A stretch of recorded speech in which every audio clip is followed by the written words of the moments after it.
ассалому алайкум. Ман Назарова Фирӯза, директори компанияи Фаберлик, мехоҳам ҳама бонувон занони оддии хонанишинро ба кор даъват кунам. барои кор кардан дар компанияи Фаберлик ягон хел маълумоти олӣ, ягон хел паспорти расист ки дар кор нест. мо шуморо дар компанияи Фаберлик ҳамин хел оддӣ қабул мекунем. ба шумо ҳама он нозукиҳои компанияи Фаберликро мефаҳмонем. дар компанияи Фаберлик ягон хел регистратсияҳои пулакӣ нест. ин ҳама бепул дохил шавиаш. барои ҳамин мехоҳед ки худатонро ба орзуҳоятон расонед. пас ин имкониятро танҳо ва танҳо компанияи Фаберлик ба шумо медиҳад. пас биёед занҳо мо ин имкониятро аз даст надода ба компанияи Фаберлик ба кор шурӯъ кунем. бубинед имрӯзҳо бонувон заноне ҳастанд ки дар компанияи Фаберлик кор карда ҳар он орзуе ки дар дил доштанд ҳамаи орзуҳояшонро бароварда карданд. соҳиби хона шуданд, соҳиби пулу мошин шуданд. пас чаро ки мо ин корро накунем? бемор будам, ана вақти намешид, сар намедод ҳамун дард ки ямайда хоб кунӣ. шаб ва рӯз ҳамин барои ҳамун асабон дига монда шид. Дига ҳам хел вардошт намекард охир.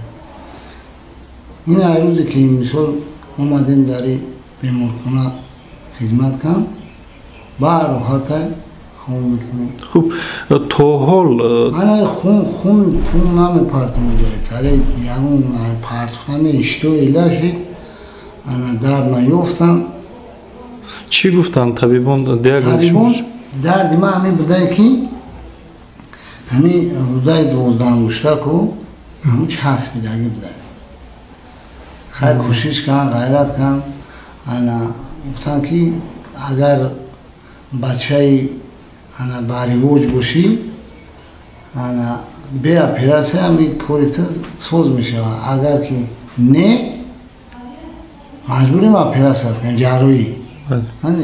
ман гуфтам иншоалло ба амри худо ман шукронаи худо салом мекунам. ин қахал ана қа муҳоҷират дар ҳаққи ман дуо ки тамоми халқ иншоалло ба амри худо гуфтам ана ба розигии худованд гуфтам иншоалло ба амри худо соз мешавам. гуфтам ки як ҳамин худо барос ки табрик мекунем ки ана читум соз рода кушода шид.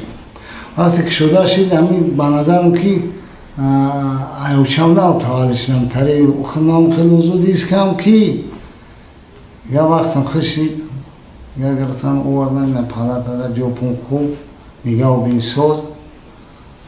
шумо дӯстон ва мухлисони азиз, тамоми мухлисони мо гуфтанд ки илтимос ба хабаргирии қадами қурбон бираведу аз наздик барои мо маълумоти муфассалтар бигӯяд. ва мо омадем ба ана ҳамин беморхонае ки шумо мебинед, омадем хабар гирифтем ва саломи тамоми мухлисонро расонидем ва мутаассифона ки иҷозат надоданд ки ба он кас навор гирем. ва суратҳо ҳаст, метавонед тамоми дуои худро баҳри қадами қурбон гуфта бошед. ҳамаи шумо пас биёед ана ҳамин беморхонаро ман нишон медиҳам ба дидорбинии қадами қурбон. хайр азизам. салом ба ҳамаи мухлисон. сарбаланд бошен, хонавод бошен. ман аввала шайх худовандем, шайх шумо мина ҳамин майда дар ҳамин рӯи ҷойга комментарҳои на акоди шумо контакт кунакак шудага ашки хатми мехонем. ана ҳама комментариҳоро мехонем. ман иншоалло ба амри худованд ҳама насиҳат кунад. дар ҳаққи ҳаматон дар сари ҷойнамоз дуо мегӯм. худои надор аз ханои некон иншоалло бо худованд умра боқӣ кунам. ман дар хизматонам. ана худо ҳамата ба муроди мақсадтон бирасонад. бародарои азиз, ман ҳамаи шумо сипосгузор ҳастам барои дуои неки кардагитон. ман миннатдорам. сарбаланд бошен, ҳама хонавод бошен. ин дарду ғам дар сари ҳама ҳаст. ман миннатдорам. хай худованд дарда мета бо шифоша метам.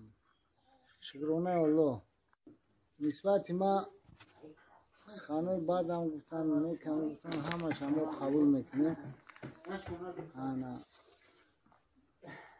نماز شلو ما هم 5 وقت نماز مونا ما کسبه مونم که کنیم به یاد خداوند نیستیم، برای که هممون بنده خداییم.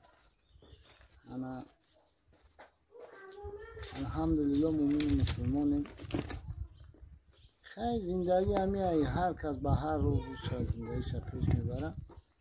برای همون با نفس یگون آدم هم کار نداریم، کمی زندگیش چکنه. میگن که خوبی که نمیتونی بدی نکن.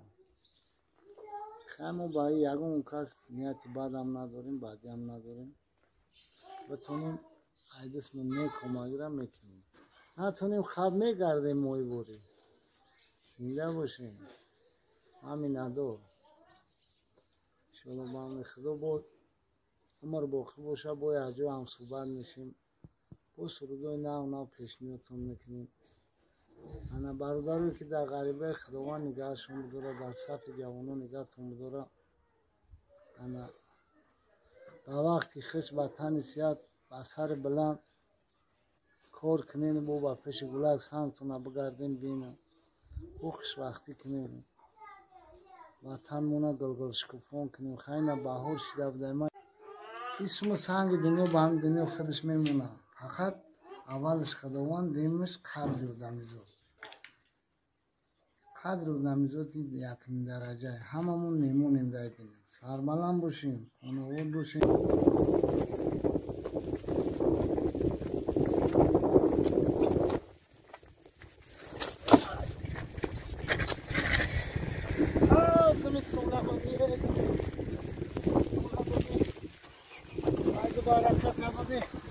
من هر اجورا موشین سوش های میگم حدسات سکنه شلو جوی غلبک مونم خیدیم.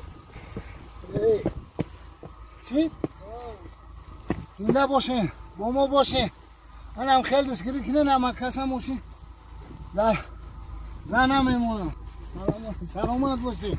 بچه ها دیدیم قروتا و خریش خیلی بده غلطیده و خسته نتیم با خونه قروتا کدگی را گو که بچه همین روزه که تو من ایره گر پر بخرد گفت همون ده قرو در همون خونه تونه میکنه. قذاب کشده اومده همه قذاب کشده نه که با یک روز تا بگه خبرده قذاب کشده. فایز برکت ہے، فایز برکت ہے. ایشالله همین بر زیره بباره قروت هم بافیر میشه. بعد جای خیلی در قروتا و خوردن میگیریم.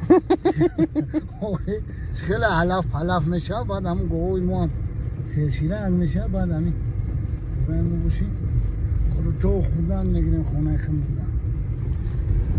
یکی مخلص های زیغ نشین بیاین همین کدامت که نباشیم با خونه ما را بین ما خیلی قروتا و میکنیم.